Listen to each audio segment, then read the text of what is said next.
নমস্কার বন্ধুরা, আজকে নিয়ে চলে এসেছি শীতের দিনে খিচুড়ির একটি রেসিপি নিয়ে।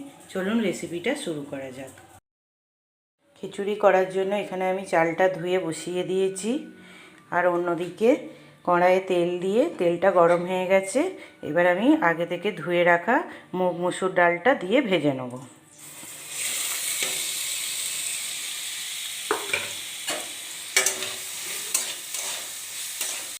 ডাল ভাজা হয়ে গেছে, এবার আগে থেকে কেটে রাখা আলুগুলো ভেজে নিচ্ছি। এবার ভেজে নেব ফুলকপিগুলো।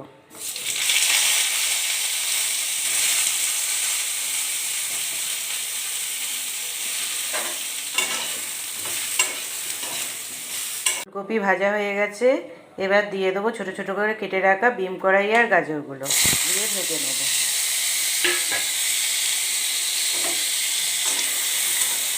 ভেজে রাখা সবজিগুলো এবার চালের মধ্যে দিয়ে দেবো।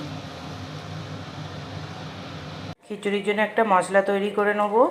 তো প্রথমে তেলের মধ্যে দিয়ে দেবো জিরে, তেজপাতা, শুকনো লঙ্কা ফোড়নে।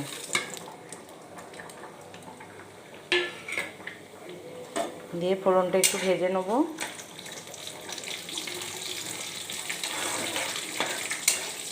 ফোড়ন ভাজা হয়ে গেছে, এবার দিয়ে দেবো এর মধ্যে কুচানো পেঁয়াজ।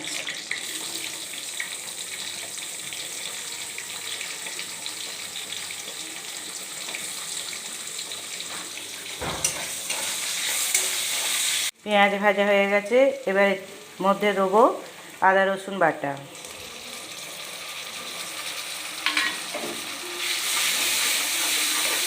এবার দিয়ে দেবো টমেটো কুচি,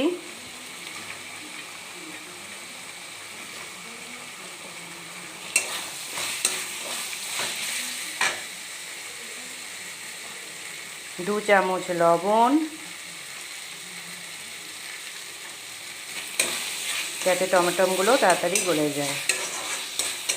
টমেটোটা গলে গেছে, এবার এক এক করে মশলাগুলো দিয়ে দেবো। দিয়ে দেবো প্রথমে 1 চামচ হলুদ গুঁড়ো, হাফ চামচ লঙ্কা গুঁড়ো,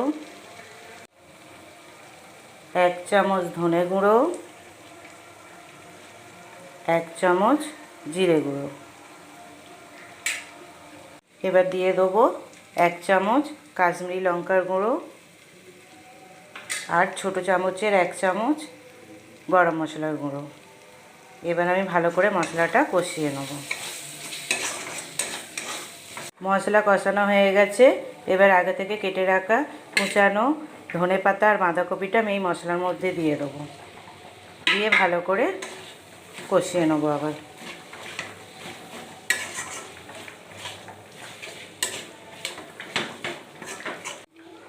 এবার এই ভাতের মধ্যে আগে থেকে ভেজে রাখা ডালগুলো দিয়ে দেবো। দিয়ে মিক্স করে নেব।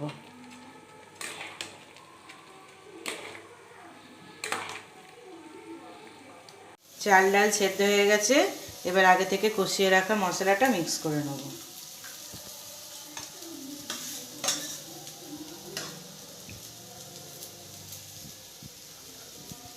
খিচুড়িটা আমার হয়ে গেছে, এবার এর মধ্যে আমি দিয়ে দেবো 1 চামচ গরম মশলা গুঁড়ো আর 1 চামচ ঘি।